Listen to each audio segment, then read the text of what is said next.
सबके हाथ में परमेश्वर का वचन होना चाहिए, ठीक है। और जिनके पास वचन नहीं है तो वो आप मुझे बता दीजिए, मैं उनको बाइबल दूंगा, ठीक है।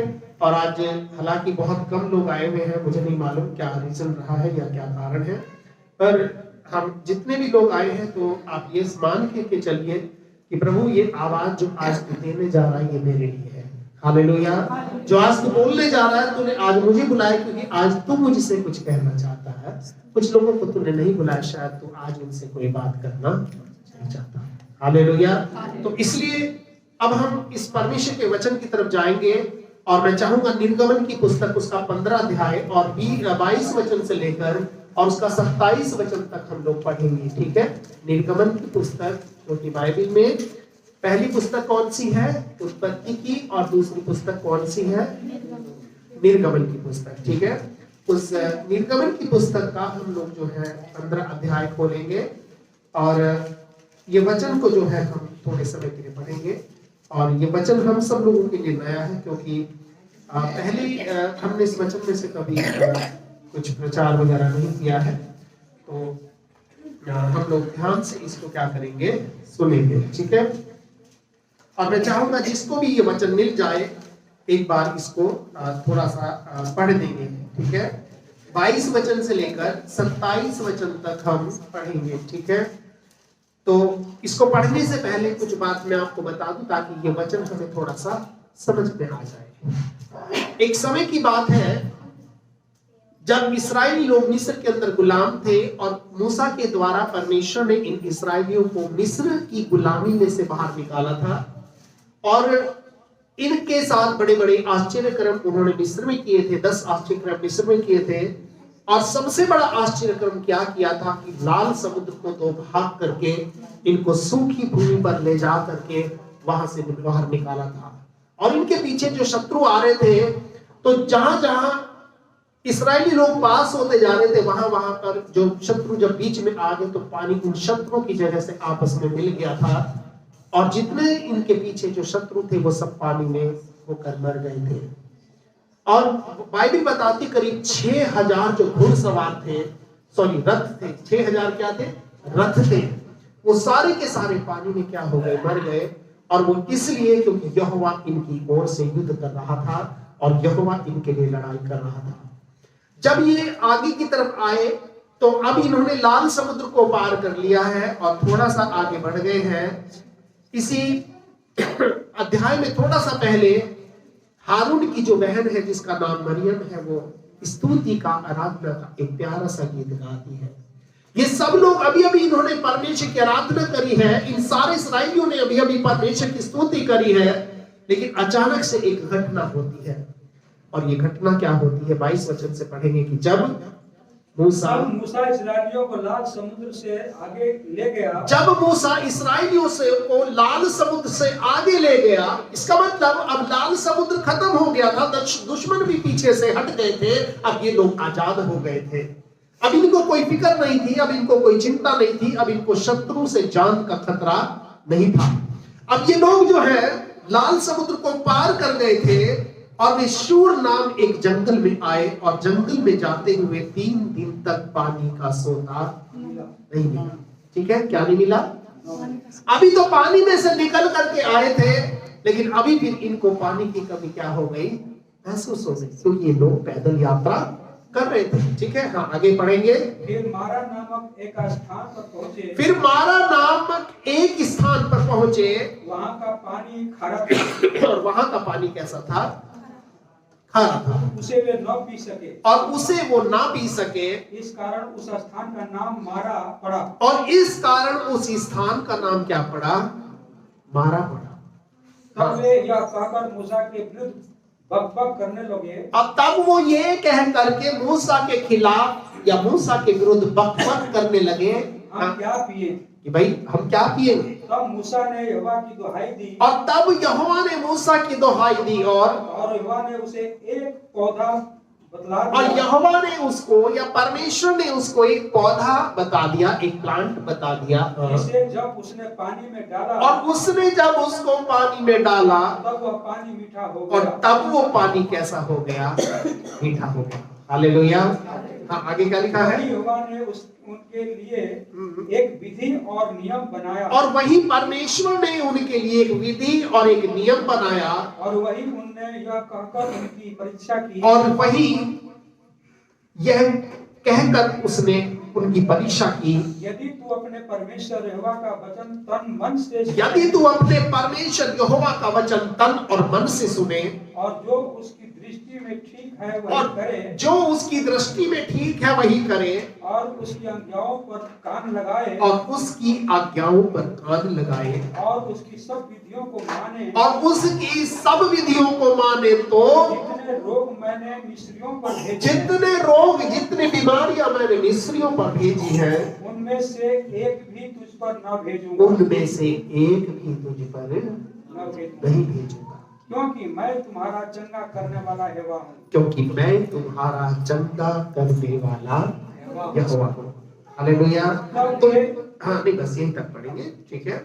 क्योंकि मैं तुम्हारा चंगा करने वाला यहोवा हूँ। अब इस परिस्थिति को थोड़ा सा हम खोल करके देखेंगे, और इस परिस्थिति में एक चीज है, ये सारे के सारे जो इस्राएली हैं, आज इन इस्राएलियों की जगह हम अपने आप को रखें, क्योंकि आज ना तो वो लोग इस दुनिया में जिंदा बचे हैं, और ना ही उनका जो अगुवाई करने वाला मूसा है वो दुनिया में जिंदा बचा है।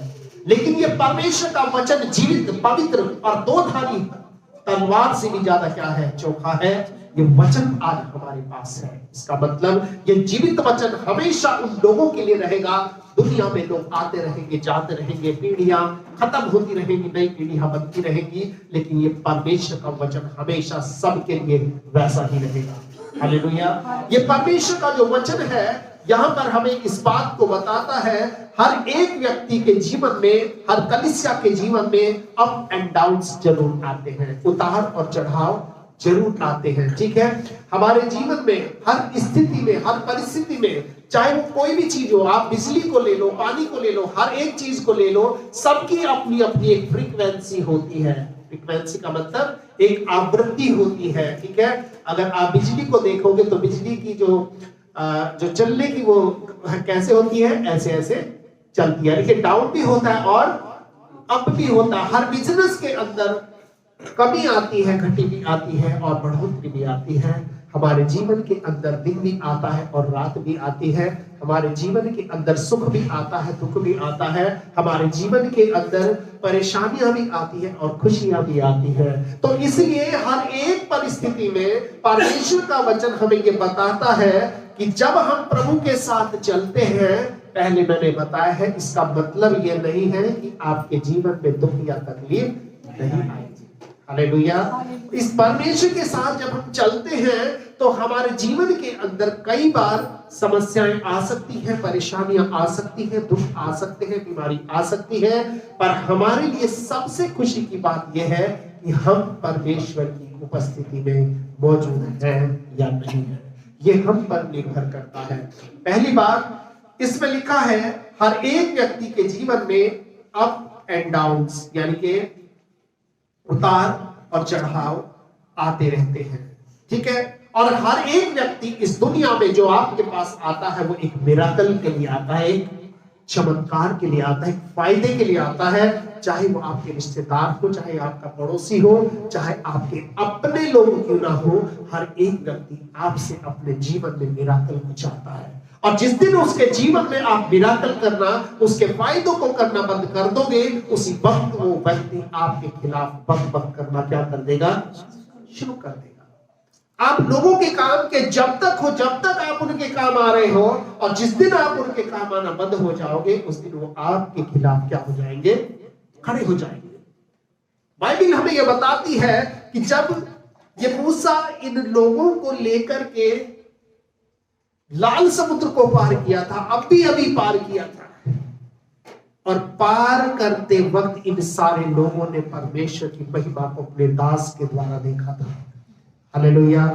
परमेश्वर जब आपके जीवन में कोई काम करना चाहता है, परमेश्वर जब आपके जीवन में कुछ करना चाहता है, वो खुद नहीं आता, आपके लिए किसी अगुवे को भेजता है और उसके द्वारा आपके जीवन की समस्या को दूर करता है। इन लोगों के पीछे क्या था, शैतान की सेना आ रही थी। जरा सी चूक हो जाती, एक भी इस्राएली को वो जिंदा नहीं छोड़ते। बड़े गुस्से के साथ, बड़े ताकत के साथ पूरी सेना को लेकर के वो इनका पीछा कर रहे थे, क्योंकि वो लोग नहीं चाहते थे कि मिस्र की गुलामी में से ये लोग बाहर निकल जाए। बिल्कुल इसी प्रकार से आज शैतान, अंधकार की शक्तियां बिल्कुल कभी नहीं चाहते कि आप उसके चंगुल से छूट करके आजाद हो जाएं। हमेशा वो आपके पीछे लगी रहती है, लेकिन परमेश्वर आपको उन सब चीजों से बचने के लिए, बचाव करने के लिए किसी को दुनिया में भेजता है जो आपकी वहां पर अगुवाई करता है। हालेलुया। आगे इसमें लिखा है कि ये लोग जो है मूसा के साथ जुड़े थे, इसलिए जुड़े थे क्योंकि वो इनकी जरूरतों को पूरा करता था और मूसा जो है इनके जीवन में आशीर्वाद करता था। ठीक है।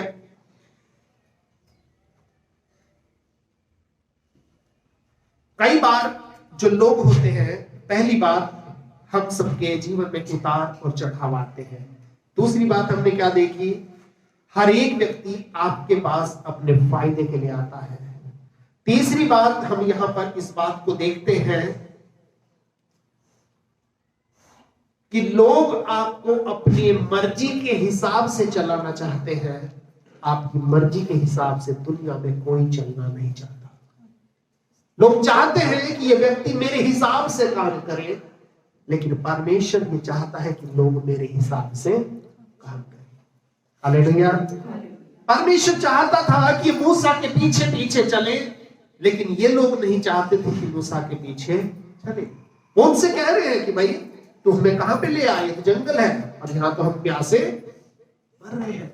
वो सारे चमत्कारों को भूल गए थे, वो सारी चीजों को भूल गए थे, वो सारी उसके द्वारा की गई हुई जो त्याग था उसको वो भूल गए थे।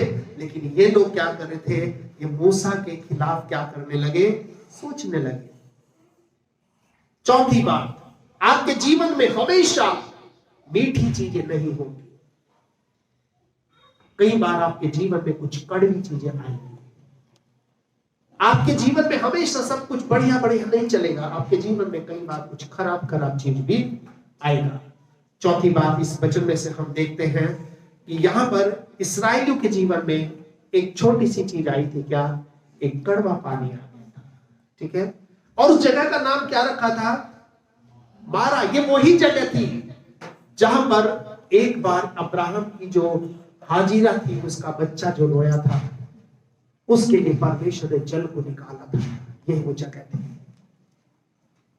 और यहां का उस जल को परमेश्वर ने इंतजाम किया था। उसका बच्चा जल से क्या हो रहा था? प्यासा था। ये वो जगह थी जहां से नाव भी निकल करके इस्राएल की तरफ पहुंच रही थी। और इस्राएली लोगों ने से दूर से देख के कहा, रे ये तो नाव भी है। उसने कहा, मुझे नाव भी मत कहो, मुझे क्या कहो? मारा कहो, क्योंकि सर्वशक्तिमान ने मुझे बहुत दुख दिया है। इसका मतलब कई बार हमारे जीवन के अंदर ये मारा जैसी जगह आती है, हमारे जीवन के अंदर ये स्थान आता है। और ये स्थान इसलिए आता है ताकि वहां पर परमेश्वर हमें कुछ सिखाना चाहता है। परमेश्वर ये जानना चाहता है कि अब तक जो मैं इनके साथ चला, और इसी कड़वे पानी का जो शीर्षक है इससे पीछे आप देखो, ये सारे के सारे लोग आराधना स्तुति का गीत गा रहे हैं। गा रहे हैं ना? एक गीत है पीछे, कौन गा रही है? उसकी बहन मरियम। और क्या कह रही है? गाने का एक जो क्या बोलते, जो शुरुआत का वो होता है कोरस, वो लिखा है यहाँ पर। और उस कोरस में क्या गा रहे हैं कि यहोवा का गीत गाओ, क्योंकि वो महाप्रतापी ठहरा है और घोड़ों सवारों को उसने समुद्र में फेंक। अभी अभी ये लोग परमेश्वर की आराधना कर रहे थे, लेकिन जरा सी परेशानी क्या आ गई, जरा सी प्यास क्या आ गई, ये परमेश्वर को भी भूल गए, उसकी सारे उसके दास को भी भूल गए, उसके खिलाफ खड़े हो गए। आगे इसमें लिखा है, थोड़ा सा हम इसको पढ़ेंगे कि फिर वो मारा नाम है कि किस स्थान पर पहुंचे, वहां का पानी खारा था और वे पी ना सके। इस कारण उस स्थान का नाम क्या पड़ा? मारा पड़ा। और वो ये कहकर मूसा के विरुद्ध बकबक करने लगे, हम क्या पिए? तब मूसा ने क्या उनसे लड़ाई नहीं करी। मूसा कहां गया? उसने परमेश्वर से प्रार्थना करी कि प्रभु तू क्या कर, यहोवा से जब प्रार्थना करी तो परमेश्वर ने क्या बताया, एक तरीका बताया, ठीक है। और क्या बताया उसमें, एक पौधा बतला दिया। और ये पौधा क्या था, ये एक पेड़ था, ये एक टहनी थी, एक लकड़ी थी। जब पानी के अंदर डाली गई तो सारा पानी क्या हो गया, मीठा हो गया। ध्यान रखना, हमारे जीवन में कई बार कुछ कड़वे अनुभव आएंगे, ठीक है, लेकिन ध्यान रखना, पांचवी बात, पहली बात क्या बताई, आपके जीवन में हमेशा उतार और चढ़ाव आएंगे। हर एक व्यक्ति आपके पास अपने मतलब के लिए आएगा। तीसरी बात, लोग ये चाहेंगे कि आप उनके हिसाब से चले, बजाय इसके कि आप उनके हिसाब से चले, ठीक है। चौथी बात यह है कि आपके जीवन में हमेशा सब कुछ मीठा मीठा नहीं रहेगा। पांचवी बात मैंने क्या बताई, अब मैं बताने जा रहा हूं कि परमेश्वर हमेशा आपके परेशानियों के समय को या उस कड़वाहट के समय को अपने दास के द्वारा मीठे समय में बदल देगा। हालेलुया। परमेश्वर ने यहां पर इस्राएलियों से बात नहीं करी, परमेश्वर ने यहां पर किससे बात करी, मूसा से बात करी। और मूसा से बात क्या करी कि एक पौधा लेकर के पानी में डाल दो, एक पौधा लेकर के पानी में डाल दो। और वचन में लिखा है जैसे ही वो पौधा पानी में डाला, वो पानी क्या हो गया, मीठा। एक छोटा सा काम करना था, एक छोटी सी चीज होनी थी, लेकिन उन लोगों के दिमाग में ये चीज नहीं थी। उन लोगों के दिमाग में ये था कि बस अभी वो हमें क्या हो जाए, ये चीज मिल जाए। तो यहाँ पर पांचवी बात हम देखते हैं, परमेश्वर हमेशा आपके जीवन की कड़वी परिस्थिति को एक सुंदर परिस्थिति में अपने दास के द्वारा बदलेगा, ठीक है। और छठी बात कि परमेश्वर हमेशा अलग अलग परिस्थितियों में अलग अलग चीजों को अपने दास लोगों के द्वारा आपको करने के लिए सलाह देता है। हालेलुया। परमेश्वर हमेशा अलग अलग परिस्थितियों में अलग अलग चीजों को अपने दास को बताता है ताकि वो आपके जीवन में बेहतरी कर सके। हालेलुया। तो इसलिए यहां पर कौन सी सिचुएशन थी, अलग थी। तो यहां पर क्या बताया, एक पौधा डाल दिया। एक जगह और आपको पता है पानी खराब हो गया था, कहां पर, राजाओं की पुस्तक में, दूसरे राजा की पुस्तक में क्या हो गया था, पानी। तो एक प्याला क्या डाला था, एक बार मैंने प्रचार भी किया था, प्याला क्या डाला, उसमें नमक डाला था। तो अलग अलग परिस्थिति थी, वहां पे नमक डालना पड़ा, यहाँ पर पौधा डालना पड़ा, लेकिन परमेश्वर ने अपने प्रजा के पानी को पीने के लिए उनके लिए इंतजाम किया। हालेलुया। और इसलिए ये छठी बात है, यहाँ पर क्या देखते हैं कि परमेश्वर अलग अलग परिस्थितियों में अलग अलग चीजों को अपने दास के द्वारा हमारे जीवन में करने की सलाह देता है। हालेलुया। ये चीजें अच्छी भी हो सकती है और ये चीजें बुरी भी हो सकती है, पर हमें उन चीजों को एक्सेप्ट करना है। हालेलुया। और इसलिए सातवीं बात इस वचन में से हम ये पढ़ते हैं कि एक समय में आप सभी लोगों को खुश नहीं रख सकते। You can not please all the people at the same time. एक ही समय में आप सब लोगों को खुश नहीं रख सकते। थोड़ा गलातियों की पत्री हम खोलेंगे, उसके 1 अध्याय के 10 वचन को पढ़ेंगे। वहां पर जो पौलुस है जब गलातियों की कलीसिया को लिखता है तो वो हमें ऐसा बताता है। हाँ,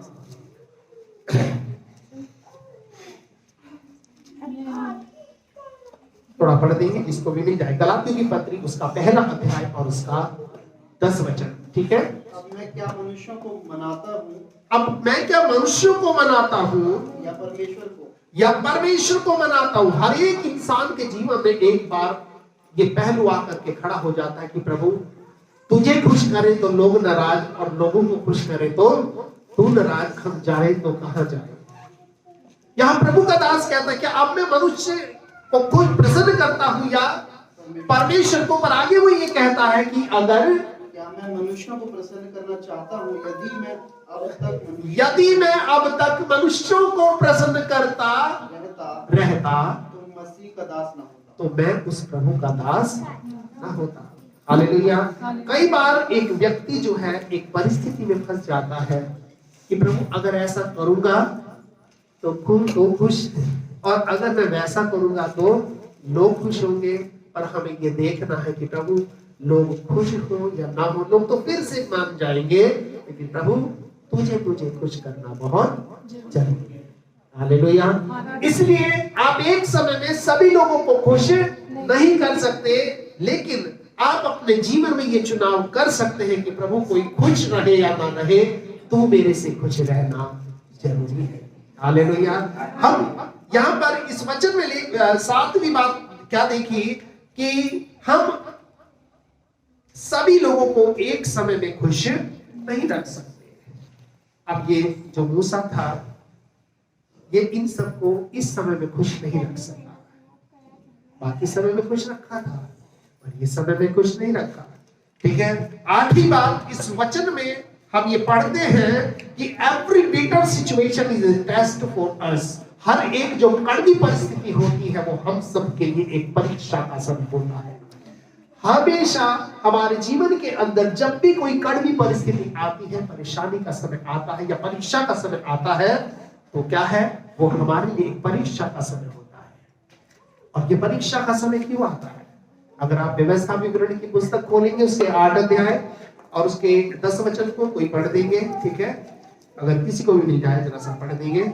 और कोई भी दूसरा व्यक्ति याकूब की पत्री उसका पहला अध्याय उसका दूसरा 2 से 4 वचन, ठीक है। यहाँ पर एक परीक्षा का बात आती है। हर एक व्यक्ति एक परीक्षा से होकर के जरूर गुजरता है, और किसी मुकाम पर पहुंचने के लिए आपको परीक्षा को देना ही पड़ता है।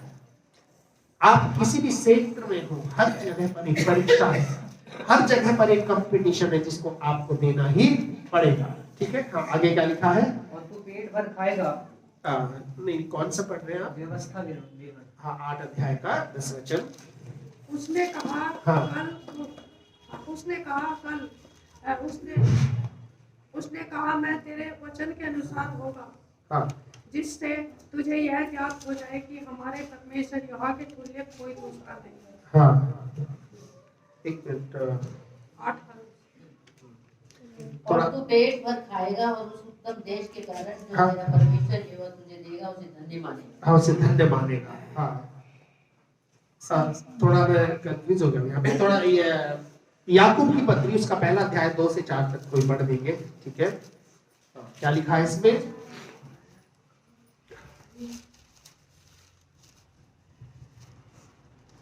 याकूब की पत्री बाइबल में सबसे लास्ट में है ये, ठीक है। पहला अध्याय और 2 वचन से 4 वचन तक।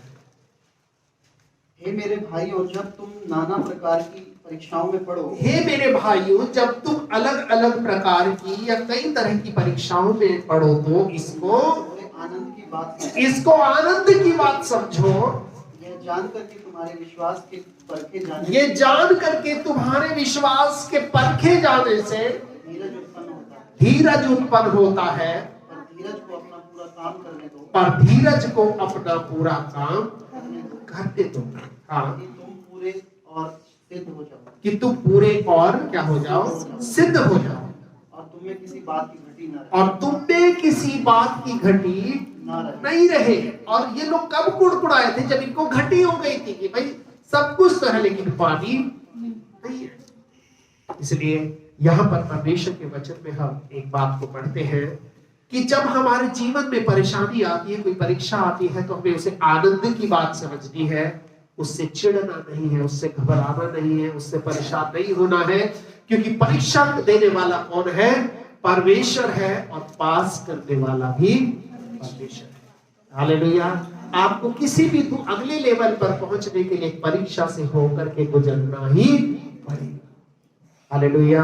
आप अगर 10वीं में हो तो 12वीं में जब तक 11वीं में जब तक नहीं जाओगे जब तक 10वीं की परीक्षा नहीं दोगे। आप अगर 11वीं में हो तो 12वीं में जब तक नहीं जाओगे जब तक 11वीं की परीक्षा नहीं दोगे। हर एक स्टेप पर, हर एक कदम पर आपके सामने परीक्षाएं इस जीवन में आएगी, पर हर एक परीक्षा के बाद आपके आत्मिक स्तर को ऊपर उठना है, आपकी आत्मा को बड़ी बनना है, आपकी आत्मा को समझदार बनना है, आपको परमेश्वर की ओर से एक तोड़ा मिलना है। और ये तोड़ा क्या होता है? जैसे दुनिया में एक सर्टिफिकेट मिलता है, हाई स्कूल की परीक्षा का पास करोगे, हाई स्कूल का मिलेगा, इंटर की करोगे, इंटर का करोगे, बीकॉम करोगे, बीकॉम का मिलेगा, बीए करोगे, बीए का मिलेगा। उसी तरह से एक तोड़ा परमेश्वर हर परीक्षा के बाद आपके जीवन में दे देता है, ताकि उस तोड़े को लेकर के आप परमेश्वर की आराधना कर सको, उसके साथ चल सको और उसके नाम को धन्य कह सको।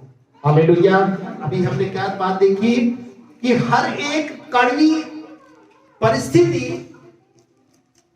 एक परीक्षा हमारे लिए होती है, जिसमें हमें सफल होना है। हालेलुया। और अब 9वीं बात जो मैं आपको बताने जा रहा हूं, हम बड़े ध्यान से सुनेंगे। अपनी बुरी परिस्थिति में हमें क्या करना है? परमेश्वर को पुकारना है। हालेलुया। अपनी खराब परिस्थिति में हमें क्या करना है? परमेश्वर को पुकारना है। अगर दूसरा राजा उसका 2 अध्याय हम खोलेंगे 20 से 22 तक, थोड़ा सा पढ़ देंगे जिसको भी मिल रहा है। अपनी खराब परिस्थिति में हमें किसको पुकारना है? परमेश्वर को पुकारना है। क्योंकि जब मूसा के सामने ये सवाल आ गया कि प्रभु पानी तो कड़वा है, अब ये लोग क्या करेंगे, ये लोग क्या पिएंगे, तो परमेश्वर ने एक उपाय को कर दिया। जब आपके साथ परिस्थिति आएगी, परेशानी आएगी, आपको भी परमेश्वर के साथ बैठना है और अपनी परिस्थिति को उसको बताना है। और परमेश्वर आपकी उस परिस्थिति के लिए क्या करेगा? एक सॉल्यूशन को देगा, एक हल को देगा, और उस हल के द्वारा आपकी वो परेशानी दूर हो जाएगी। हालेलुया। थोड़ा पढ़ेंगे दूसरा अध्याय 20 से 22 वचन तक। जी। उसने कहा, हाँ, एक नए प्याले में नमक डालकर मेरे पास ले और आओ। उसने कहा एक नए प्याले में क्या डाल के लाना है? नमक डालकर मेरे पास ले आओ। हाँ। वे उसे उसके पास ले आए, और वे उसके पास उसे ले आए, तब वह जल के सोते के पास निकल गया, और तब वो जल के सोते के पास निकल गया, और उसने नमक डालकर कहा, और उसमें नमक डालकर कहा, यहोवा यूं कहता है, मैं यही पानी ठीक कर देता हूँ कि मैं यही पानी से क्या करूंगा? ठीक कर दूंगा। हाँ। जिससे वह फिर कभी मृत्यु या गर्भ गिरने का कारण न होगा। जिससे वो पानी फिर कभी मृत्यु या गर्भ गिराने का कारण नहीं होगा। एलिशा के इस वचन के अनुसार पानी ठीक हो गया, और एलिशा के इस वचन के अनुसार पानी क्या हो गया? ठीक हो गया। और इस आज तक ऐसा ही है। और आज तक ऐसा ही है। यानी कि एक बार अगर परमेश्वर आपकी परिस्थिति को ठीक कर देगा, तो फिर वो हमेशा के लिए आपकी परिस्थिति को क्या कर देगा? ठीक कर देगा। इसमें लिखा आज तक भी उस झरने में उस सोते का पानी कैसा है? मीठा पानी है। इसलिए मैं आपको ये बताना चाहता हूँ, इस परिस्थिति में ये सारे के सारे जो इस्राएली थे, ये लाल समुद्र को पार करके आए थे। हम सब लोग भी जो है, पहला अगर आप कुरिन्थियों की पत्री को पढ़े, उसके पहले अध्याय में लिखा है कि तुम्हारे बाप दादाओं ने क्या किया? जल और आग में होकर के पानी का क्या लिया? समुद्र में होकर के पानी का क्या लिया? बपतिस्मा लिया। बिल्कुल उन्हीं लोगों के लिए जिन्होंने पानी के बपतिस्मे को लिया है, लाल समुद्र को पार करके आए हैं। प्रभु की महिमा, उसकी स्तुति के गीत उनके घरों में गाए जाते हैं। कई बार उनके जीवन में कुछ कमी आ जाती है, घटी आ जाती है, कोई परीक्षा का समय आ जाता है, तो वे परमेश्वर के और उसके लोगों के खिलाफ क्या हो जाते हैं? खड़े हो जाते हैं। ये लोग अभी अभी थोड़ी देर पहले परमेश्वर की स्तुति गा रहे हैं कि यहोवा का धन्यवाद करो क्योंकि वो महाप्रतापी ठहरा है, घोड़ों रथों सवारों समेत उसने उनको समुद्र में फेंक दिया है। अभी ये लोग परमेश्वर की स्तुति कर रहे हैं, लेकिन थोड़ी परेशानी आने के बाद ये लोग क्या कर रहे हैं? परमेश्वर के खिलाफ खड़े हो गए। बाइबल में लिखा है, परमेश्वर एक बार इस्राएलियों से बहुत चिढ़ गया था।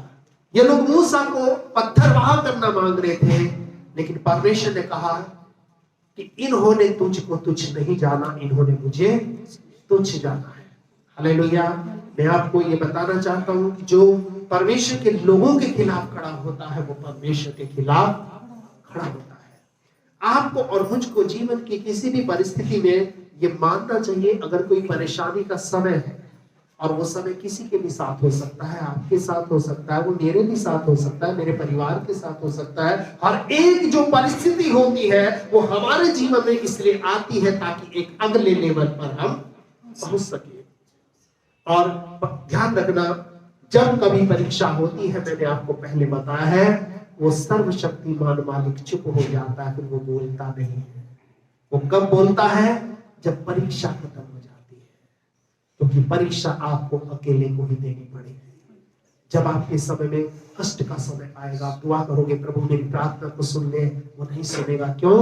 क्योंकि उसको मालूम है इसमें से इसको ही खुद से निकलना है। और जब हम उसमें से निकल जाएंगे तो परमेश्वर का वचन कहता है तुम्हारा परखा हुआ विश्वास नाशवान सोने से भी कहीं अधिक मूल्यवान है। आप परमेश्वर के लिए मूल्यवान बन जाओगे। इसलिए इस बात में से हम 10 बातों को देखा है हमने। पहली बात क्या देखा? कि हमेशा आपके जीवन के अंदर उतार और चढ़ाव आते रहेंगे, आपको अपने जीवन में घबराना नहीं है। दूसरी बात यहां से हमने सीखी कि आपके जीवन में हर एक व्यक्ति आपके पास कुछ पाने की इच्छा से आएगा, इसलिए आप अपने जीवन में इस बात के लिए तैयार रहना है। आपको ये नहीं कहना कि यार फिर आ गया परेशान करने के लिए, फिर आ गया हमसे लेने के लिए। आपको इस बात के लिए शिकायत नहीं करना, क्योंकि परमेश्वर उसी को आपके पास भेजेगा जिसके जीवन में आपसे कुछ पाने की उम्मीद होगी। हालेलुया। और क्योंकि परमेश्वर को आपको धन्यवाद देना होगा कि प्रभु तूने मुझे कम से कम ऐसा बनाया है कि मैं किसी को कुछ दे सकूं। आज दुनिया में बहुत कम लोग ऐसे होते हैं जो किसी को कुछ दे सकते हैं। और तीसरी बात यहां पर हमने देखी है कि हमेशा लोग ऐसा आपके जीवन से चाहेंगे कि आप उनके हिसाब से चलो, लेकिन आपको परमेश्वर के हिसाब से चलना है। चौथी बात यहां पर हम इस बात को देखते हैं, आपके जीवन में हमेशा सब कुछ मीठा मीठा चलने वाला नहीं है। पांचवी बात हम देखते हैं कि परमेश्वर हमारी कड़वी परिस्थिति को मीठी परिस्थिति में बदलने के लिए अपने दास को ही हमेशा क्या करेगा? इस्तेमाल करेगा। ठीक है। और छठी बात हमने यहां पर देखी कि परमेश्वर अलग अलग परिस्थितियों में अलग अलग चीजों को अपने दास के द्वारा हमारे जीवन में देगा या बताएगा, जिसके द्वारा हम उस परिस्थितियों से क्या आएंगे? बाहर आएंगे। ठीक है। और सातवीं बात हम यहां पर इस बात को देखते हैं कि आप सभी को एक समय में खुश नहीं रख सकते। आठवीं बात हम यहां पर ये सीखते हैं कि हर एक जो कड़वी स्थिति है वो आपके लिए परीक्षा का आनंद का समय है। हालेलुया। वो आपके लिए कुड़कुड़ाने का समय नहीं है, वो किसका समय है? आनंद का समय है। आपको घबराना नहीं है, खुश होना है। क्यों? क्योंकि आपके पीछे उसका हाथ है जो पूरे के पूरे ब्रह्मांड को चलाता है, और जिसके बिना ना तो सूरज निकल सकता है और ना ही जिसके बिना हवा चल सकती है, ना जिसके बिना एक भी पत्ता हिल सकता है। वो सर्वशक्तिमान परमेश्वर का हाथ आपके पीछे रहता है। ठीक है। और नौवीं बात मैंने आपको क्या बताई? अपनी बुरी परिस्थिति में, अपने कड़वे परिस्थिति में हमेशा आपको क्या करना है? परमेश्वर को ही पुकारना है। अभी हमने एक भजन गाया था, जो एक पहली बार मैंने भजन आपको के सामने गाया, और ये भजन क्या था? दुनिया के आगे दुहाई बहुत दी, आंसू के बिन ना मिला मुझको मुझको। दुनिया के आगे दुहाई बहुत दी। आप जितना दुनिया के आगे बात बताओगे, दुनिया को अपनी चीजें बताओगे, उससे ज्यादा आपको किसको बताना है? परमेश्वर को बताना है। हालेलुया। दुनिया के आगे दुहाई बहुत दी, आंसू के बिना न मिला मुझको कुछ भी। तुझको मिला जब मैं तुझको जाना, तब तेरे आगे जो मैंने देखा। हालेलुया। इसलिए आपको अपनी परिस्थिति में परमेश्वर को ही क्या करना है? पुकारना है। और 10वीं बात मैंने आपको ये बताई थी कि हर एक, ध्यान रखना, हर एक बुरी परिस्थिति के बाद आपके लिए एक अच्छा समय इंतजार कर रहा है। 10वीं आखिरी बात क्या है? 27 वचन को इसी के पढ़ देंगे। ठीक है। वही हाँ को आए, हाँ जहाँ पानी के पारस होते और 70 खजूर के पेड़ थे। हाँ क्या था? 12 सोते और 70 12 सोते मिले। कितने सोते मिले? 12 सोते। इसका मतलब परमेश्वर ने पहले से उनके लिए पानी को क्या कर रखा था? तैयार कर रखा था। और थोड़ी दूर पर वो परमेश्वर ने उनके लिए इंतजाम कर रखा था। 27 वचन में क्या लिखा है? क्या लिखा है? तब वे एलीम को आए, तब वे एलीम को आए, एक ऐसी जगह पर आ गए जहाँ पानी के 12 सोते, जहां पानी के कितने थे? 12 सोते थे। अब ना सिर्फ पीने की चीज थी, पर वहां पर खाने की भी चीज क्या थी? और मौजूद थी। 70 खजूर के पेड़ थे। और 70 क्या थे? खजूर के पेड़ थे। और वहाँ उन्हें जल के पास डेरे पड़े। और वहां उन्होंने जल के पास क्या किए? डेरे खड़े किए। ठीक है।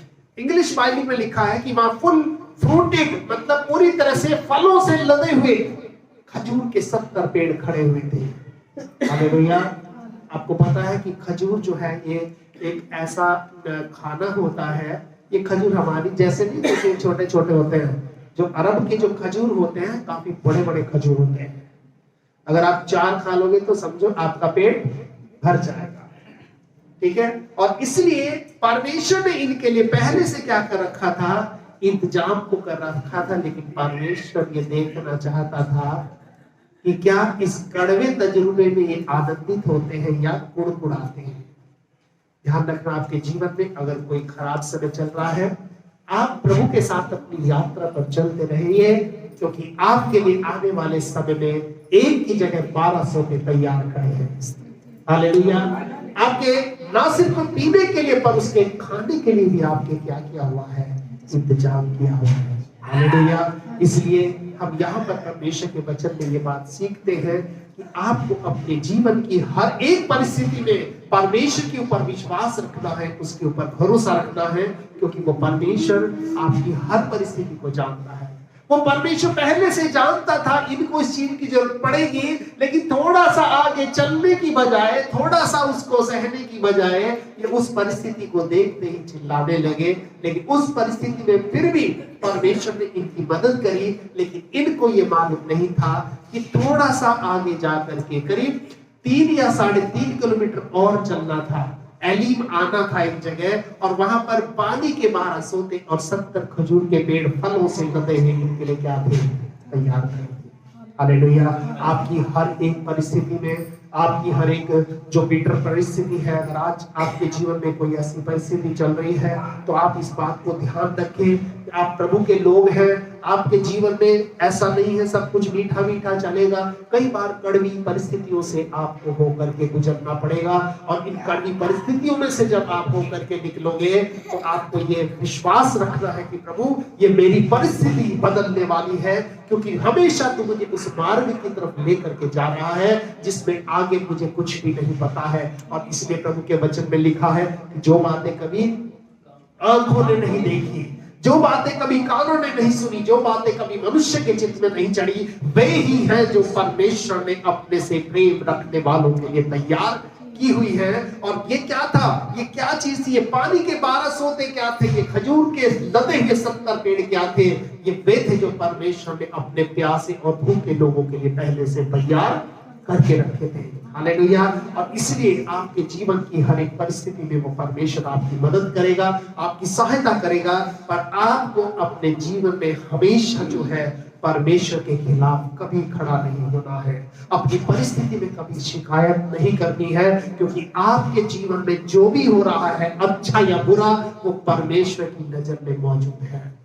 और परमेश्वर को मालूम है कि कब आपके जीवन में इन 12 सोतों को दिखाना है। ये 12 सोते क्या है ना? ये 12 सोते वो हैं जो आने वाले समय में आपकी जरूरतों को पूरा करेंगे।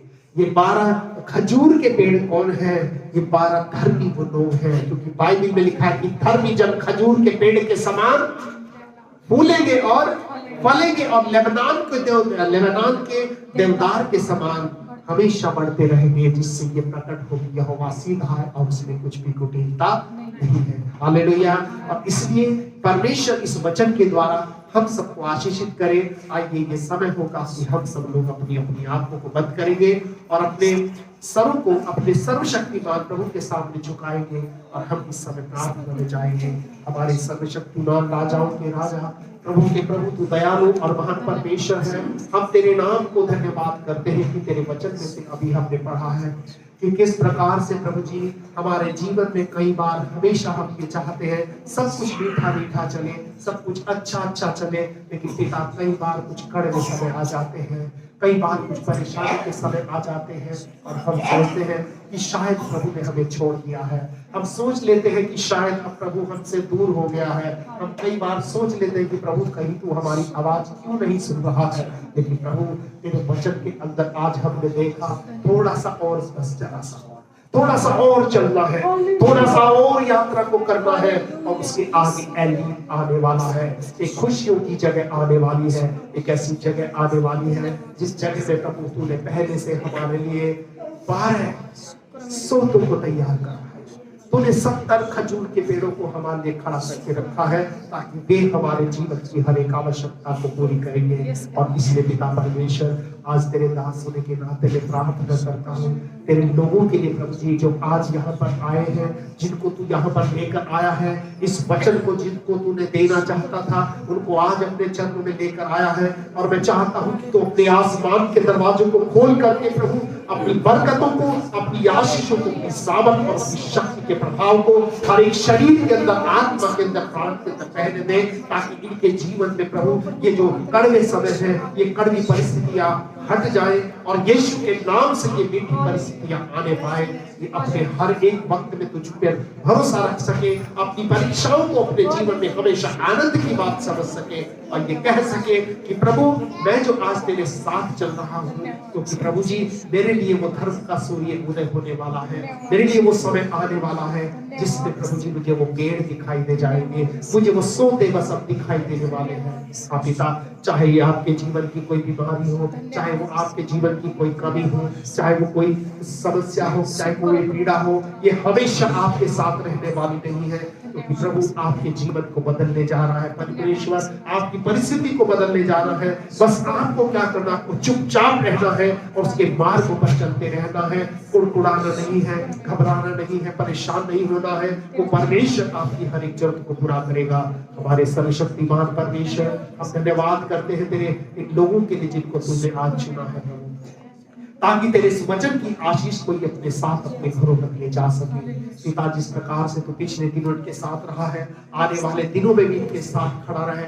उन एकांत के पलों में प्रभु जी, उन खाली समय में जब ये सोचते थे कि अब मेरा इस दुनिया में कोई नहीं है, ऐसे समय में तू इनका सहारा बना है। एक परीक्षा के समय में जब प्रभु जी सब कुछ से अलग होकर के इनको तू ले जाता है, उसी समय में प्रभु तेरी आवाज इनके पास आती है कि तुम्हें चिंता करने की जरूरत नहीं है, तुम्हें परेशान होने की जरूरत नहीं है, क्योंकि प्रभु अब दुनिया में लोगों की जितनी भी दुहाई देते हैं हमें आंसुओं के सिवा कुछ नहीं मिलता है।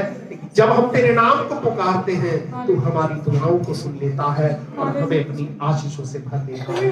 धन्यवाद देते प्रभु, जब ये भाई बहन लोग वापस अपने घरों को जाते हैं, तेरी बरकतों को, तेरी आशीषों को लेकर के अपने घरों तक जाने पाए।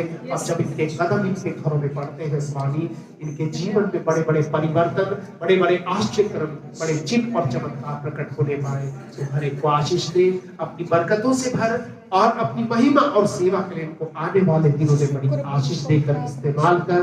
प्रभु हम सारा आदर और महिमा आपको देते हैं और सब कुछ तेरे हाथों में हम सौंप देते हैं। धन्यवाद देते हैं महान पिता परमेश्वर, क्योंकि तूने हमारी प्रार्थना को सुना है। और धन्यवाद के साथ एक प्रार्थना हम अपने उद्धारकर्ता, मुक्तिदाता प्रभु यीशु के पवित्र नाम से मांगते हैं। इसे सुने और ग्रहण करें और हम सब जो लोग प्रभु के हैं मिलकर एक साथ कहेंगे आमीन। अब हमारे प्रभु यीशु मसीह का अनुग्रह, पिता परमेश्वर का प्रेम और पवित्र आत्मा की सहभागिता से लेकर हमेशा तक हम सब लोगों के साथ होती रहे। आमीन।